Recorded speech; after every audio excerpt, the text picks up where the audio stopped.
from my heart. Lahat ng sasabihin ko ngayon ay galing sa puso ko.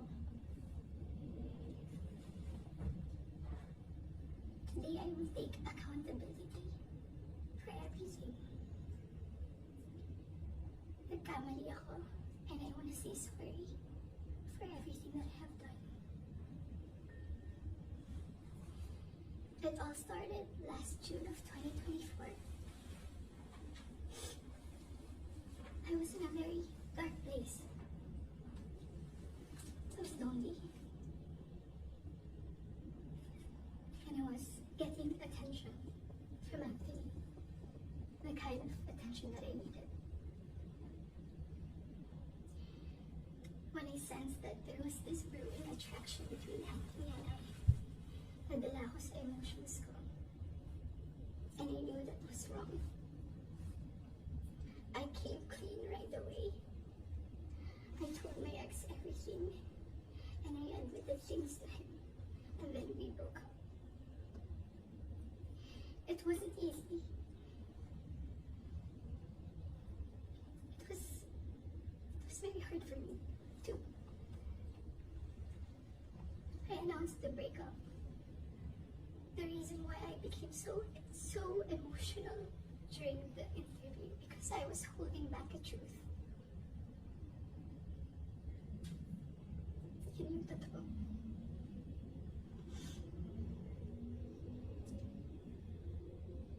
I wasn't really able to simmer down. I wasn't able to reflect on what had happened. I was working every day for days straight, weeks straight, months straight. Bago nagsimula yung mga daming trabaho namin, I told Anthony that I broke up with my ex. And he also said the same thing.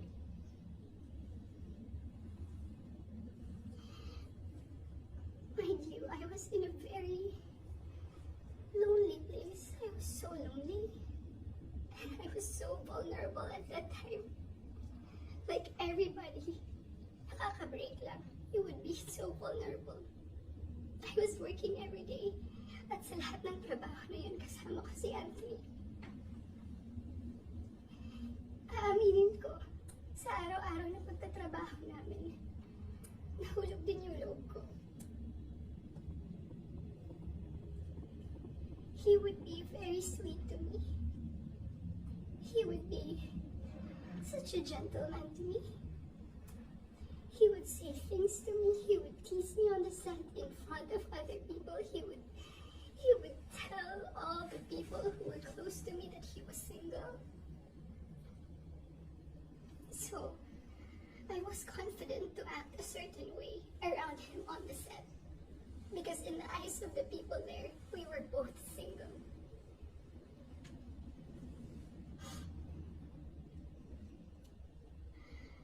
Araw-araw kami nagtatrabaho and September came. We went to Italy for our shoot sa teleserye namin na Incognito. And that doon nag-start na naging deep yung pagkakilala namin sa isa't isa. I really fell. Nung pauwi na kami ng Italy, it was my birthday. And we were stuck at the airport the whole day. He would say things to me that are sweet. He would say promises. We would tell promises to each other. And then nung pauwi na ng Italy, I felt so happy that I had to post something on my IG story just to appreciate him during that day. And then pagka-uwi ko, I think that the next 2 days, I saw a post or reposts ni Jam on TikTok. Nakita ko lahat yun. And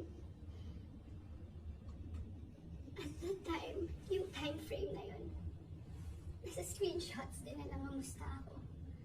I said, kamusta si Jam? Nangumusta ako kay Jam, it wasn't because dahil alam ko na sila pa. Dahil alam ko na she was going through something and Anthony had to take care of her. But at that time, nagtatrabaho pa rin kami and he would still be the same way to me.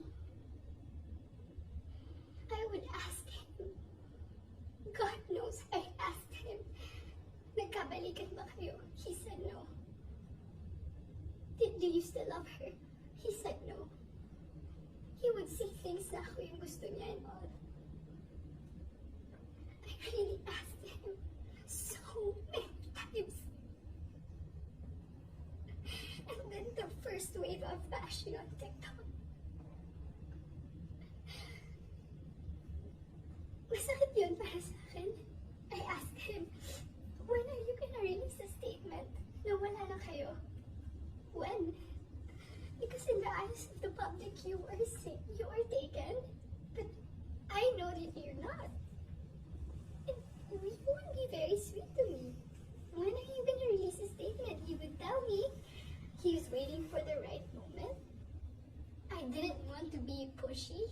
I didn't want to aggravate things. So I waited and kept quiet because it wasn't my story to tell anyway. I kept quiet. October passed. We were working still every day. And then Halloween. It was the very first night we went out na medyo sweet kami sa isa't isa. The next day, Cham posted on her Instagram story. There were no names mentioned. There were no names, but people were insinuating that it was Anthony and I. So the waves of bashing came again. I asked him again, when are you gonna release a statement? God knows how many times I begged for a statement. I begged him to fix this because I was so tired of getting bashed. He said, wait, he's waiting for the right moment. I waited. I still kept quiet. I really wanted to speak up, but it wasn't my story and I would look really pathetic. Days went by. The press kind of incognito happened. He released a statement. To me, it was too late because at that time, I was slowly distancing myself from him romantically.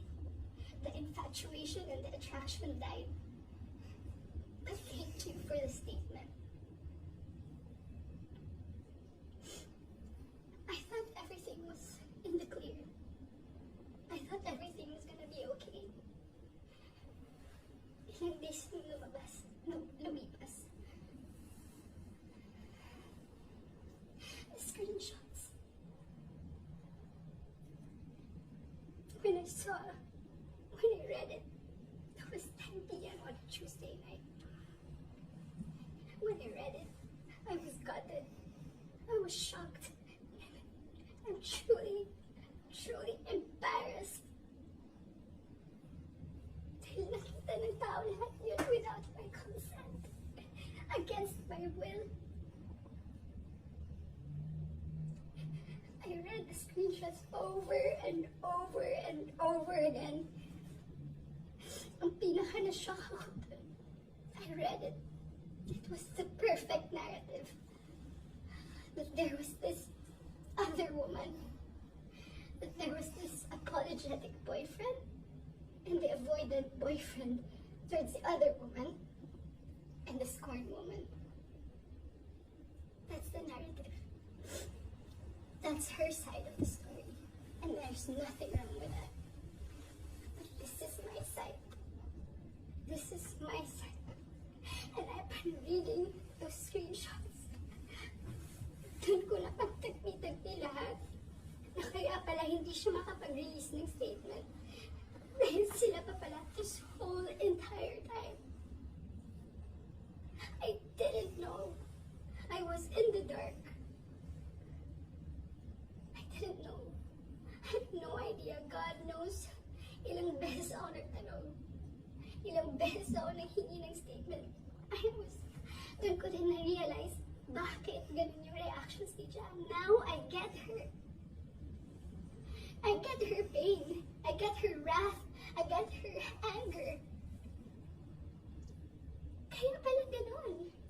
Because she was clueless about everything. I was clueless about everything. We both believe kung anong mga nasabi sa akin. Maybe iba yung sinabi sa kanya. And I can attest that iba yung sinasabi sa akin. That's my side of the story. I have so many things to say.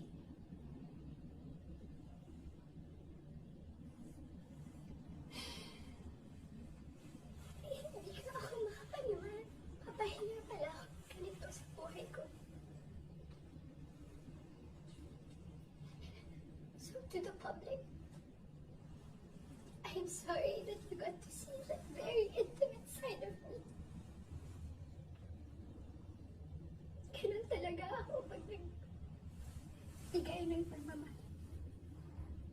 It was supposed to be private. It was supposed to be a private, intimate thing. I'm sad. I'm sad na nakita yun ng tao. And yes, I don't want to play the victim here. Nagkamali din talaga ako. And I want to say sorry to those people I have hurt. I reached out to Jam last November. I did not get a reply. I think that was last November. Because I wanted to know what's up. So, I'm sorry. Most especially, I'm very sorry, like truly sorry to those people who supported me for 10 years. Alam nila lahat na ginapang ko yung career ko. Mapunta lang sa kung saan ko gusto. Ginawa ko lahat. Pinaghirapan ko lahat sa tulong nila. Nagagawa ko yung mga gusto ko. I don't know where I'm gonna go. I don't know saan ako papunta. Yung dignidad ko, hindi ko na mahanap.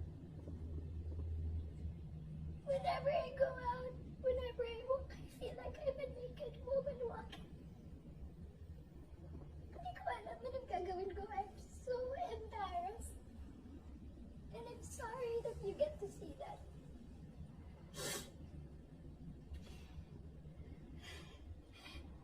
But I can assure you, tuloy pa rin ako. Tuloy pa rin ang laban. Magtatrabaho pa rin ako kahit mahirap. Hindi pa rin namamatay yung apoy sa puso ko. I'm still looking for that little girl inside of me. It's hard to look for her now, but someday I get to find her and I will be able to hold my shadows. What you saw was not a perfect human. I'm far, far from being perfect. What you saw was a human being.